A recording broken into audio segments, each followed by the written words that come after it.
Hello. Anyway, welcome to week 8 of this class.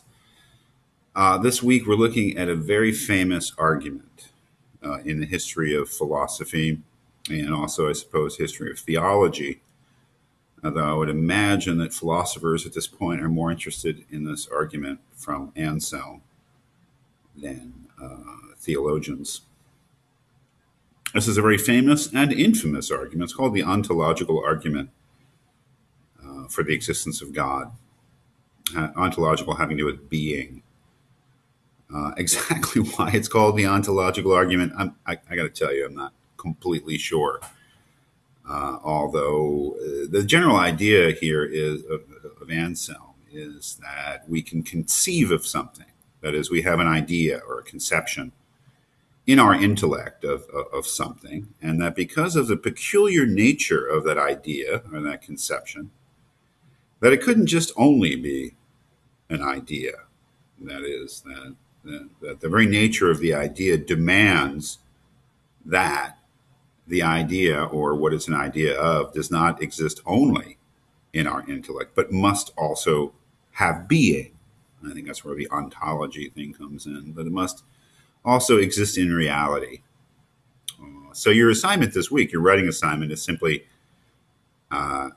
you'll see it is simply to give your explanation of what the argument is, and then give a critique of it. That is, whether you think it's a good argument. And I suppose that in any argument, an argument consists of two basic elements. There is the conclusion, the claim, what is being put forward as being true, and then there is the support. There are the reasons for given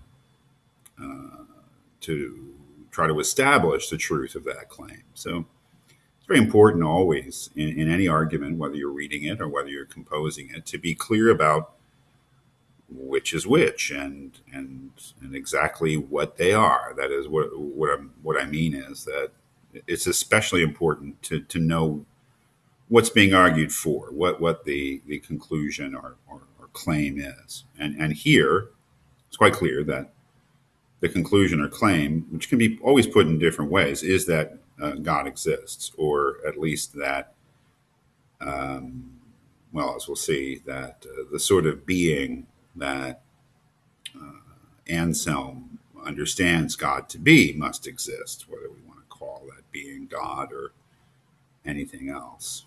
So your assignment really here is to look at the argument, try to understand how it is, first of all, what it is that Anselm is arguing.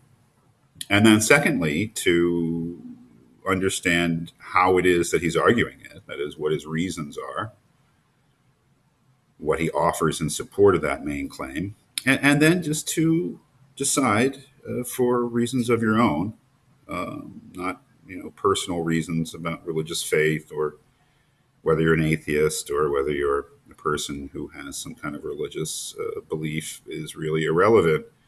It's really about the quality of the argument. That is, does the argument actually establish what it claims to establish, or does the argument actually establish the truth of its claim?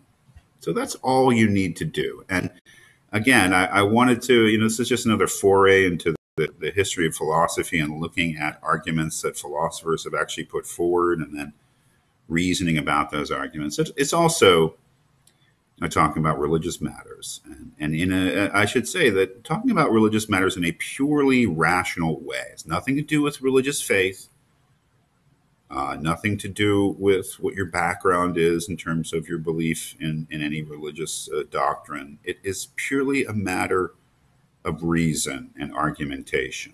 And believe me, if you think that Anselm's argument fails, that does not mean that you're an atheist.